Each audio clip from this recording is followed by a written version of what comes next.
Red ஃபோர்ட்டில் கொடியேற்றும் பொழுதே மாண்புமிகு பாரத பிரதமர் தெளிவாக சொல்லியிருக்கார்.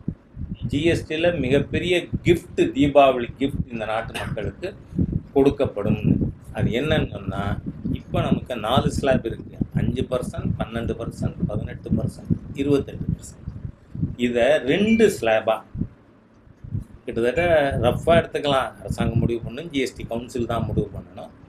15% வரை இருக்கக்கூடிய பொருட்களுக்கான வரியை 5%. ஏன்னா ஒரு slab, lower slab 5%, higher slab எவ்வளவு? 18%. அப்போ அதுக்கு மேலே இருக்கிறது 18 ஆக்கலாம். 28 கூட 18 ஆகிடும். 15 இருக்கிறது 5 ஆகிடும். ஆக அரசாங்கம் மக்களின் வாங்கும் சக்தியை அதிகரிக்கின்ற நோக்கோடு ஜிஎஸ்டி சீர்திருத்தமானது கொண்டு வர ஏற்கனவே சுதந்திர தினத்தன்று மாண்புமிகு பிரதமர் அவர்கள் அறிவித்திருக்கிறார்கள். இதெல்லாம் அரசாங்கம் நமக்கு செய்யறதுன்னா, நாம் எல்லாரும் செய்ய வேண்டிய தேசிய கடமை ஆன்லைனில் பர்ச்சேஸ் பண்ண மாட்டோம்.